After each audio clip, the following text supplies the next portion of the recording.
I've seen guys that, all of a sudden they turn 40 and they go crazy. You know, they tattoos and they go buy a Harley or whatever, but it might be because it's just that time of their life that they can afford to do stuff.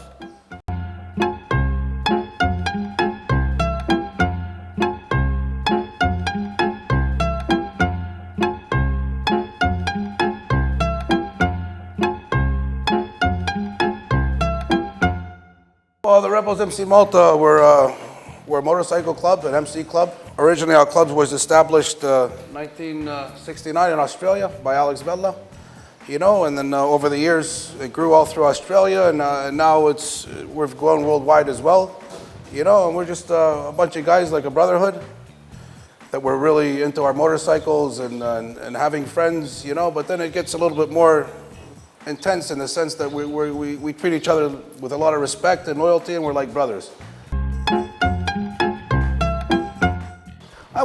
I don't live in Australia, you know. I'm here with the Rebels MC Malta, so it's hard to say. It's the image of the outlaw motorcycle guy, I guess.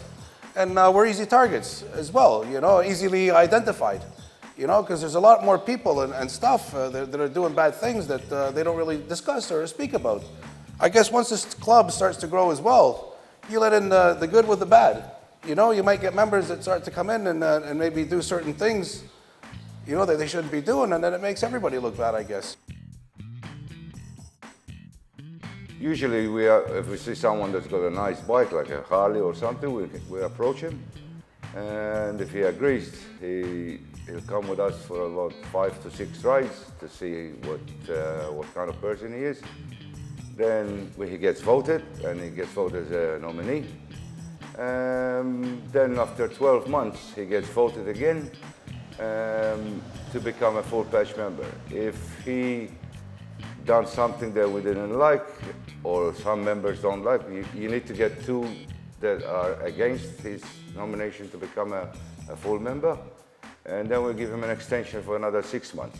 And then after those 6 months, if he's still blackballed, then he's out for good. That's the only chance he gets. But if he's good enough, you know, he stays with us. And we do this process to see his attitude. You know, sometimes you might find a person who's perfect, but then he gets a beer and it goes over his head, and we don't want none of that stuff, you know? Because if he gets involved into trouble, that means he's involved in us, and we're all the same color, so we're all one. Well, basically, it's seniority, you know.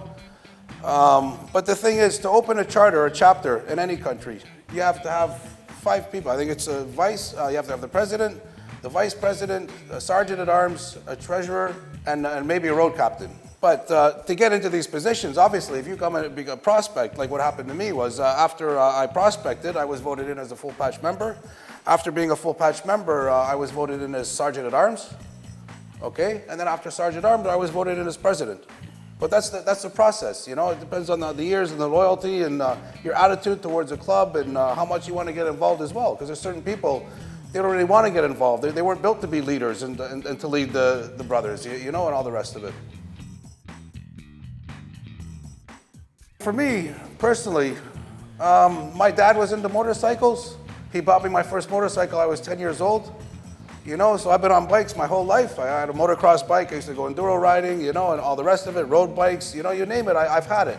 It's in your DNA, it's in the blood, you know, and some people, it's you know, from father to son, it's sent down like we with my son, you know. My son already has 2 bikes, and he's 7 years old, 8 years old, you know.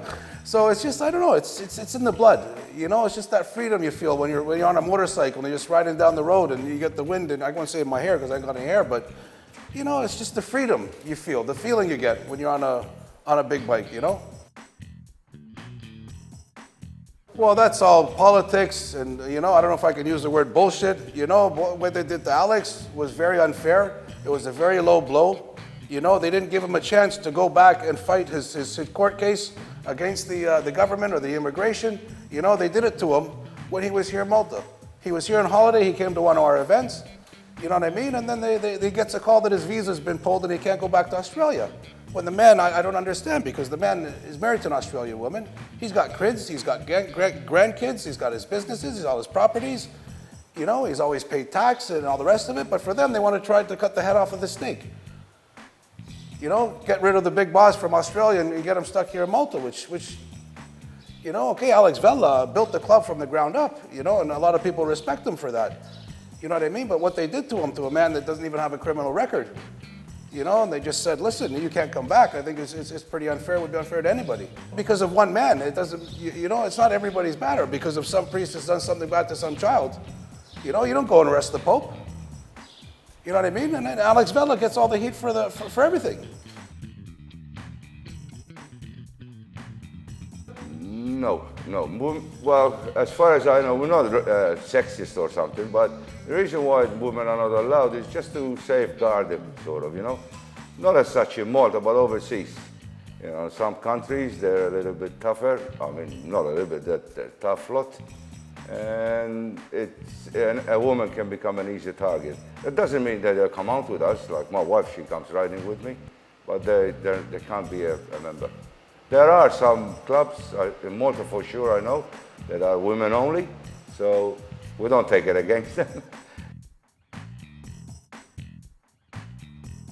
No, it's not at all. It's just, you know, I want to be strong and ready for anything, you know, just in case something happens. And it's just, I just like to take care of myself, you know. I mean, I'm not getting any younger, basically, and it's just working out and exercising in the gym. It's always been a part of my life, you know, but it doesn't mean it's nothing to do with bikes or anything like that, you know. But it's good to know, you know, you're there when you need it. You got the muscles when you need them, if you ever need them. Not as far as I'm concerned. There might be some personal issues between one person and the other, you know, or someone might have been in a club and went to another club, crossed over, because he had some issues with a brother or something. But they're mainly more like social clubs. But as far as I know, nothing. But actually, if they have a do, we support them. If we have one, they come and support us. Sometimes we go to their club, sometimes they come to our club. And we have a drink together, eat together. There's no room for such things in Malta, you know, because it could be your cousin with a different club. It could be your brother with a different club. I don't know, I gotta be careful what I say, because there's a lot of people, for them, sorry, the Harleys are the worst bikes, you know, but I don't know, if there's something that I wouldn't buy, I guess it would be maybe a Yamaha Bob. You remember those little red ones, the Yamaha Bob? I hate those things anyway, but not the Yamaha. Yamaha are good bikes. I'm just talking about the Yamaha Bob. I don't want people thinking that I said bad things about Yamaha, but I mean, nowadays, all the bikes are good bikes.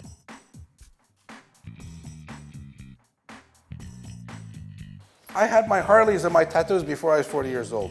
But for me, what I did was, when I had my kids, you know, the older you get, the smarter you get, and the more mature you're supposed to get, right? So I had enough of all the crazy riding on the bikes, you know, on the Jap bikes and everything else.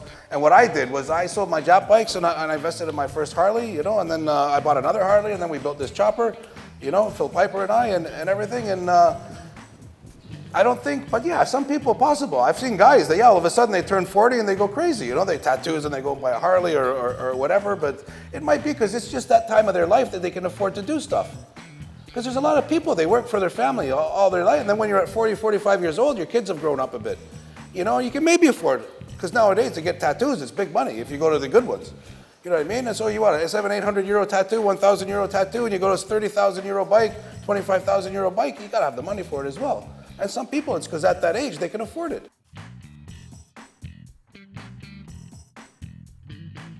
Well, I think biking culture is just because you're proud to be with a club. You know, and you want to honor that and show people. And then, you know, like I got the death head here and the Rebels MC Malta 13 and the Rebels over my eyebrow. You know, and it's just, they know that I'm a member, you know, but it's just my loyalty and everything towards the club. You know, some people get them and some people don't. But when you see the guys that do get them, they're serious about it. You know what I mean? Because this is a lifetime thing. Because once you tattoo you, it's there. You're never going to remove it. This is normally when you get the forever, you either have to be a president of a chapter or a lifetime member. Once you're a lifetime member, that means 10 years in the club. And you get another patch up here as well that has a 10-year lifetime member. And this is the elite is part of basically the few guys in the club that really went the extra mile to get this patch, and we're really loyal towards the club and have done things for the club that the other people, you know, haven't done or couldn't do or whatever. I mean, and all these, the 1% and the 13, because we're a 1% MC club and the 13. There's a lot of different explanations for the 13, but my favorite one is if you go in the alphabet, all right, we got 13 stars in the flag that we fly on our patch on our back, okay? But this, for me, is the letter M, you know? And because Alex Bello is from Malta, for me, the 13 means the letter M in the alphabet, and that's why I got the 13 on my neck as well.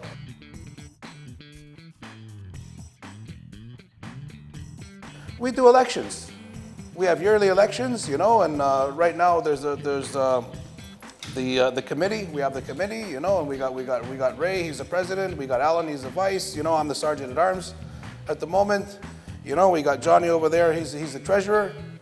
You know what I mean? And basically every year we'll have an election. Now, if maybe next year somebody else wants to go for whatever position, they just put their name in, and the members vote. You know, and if the members would like a change in the committee or something, it'll happen. But it's voting. We vote.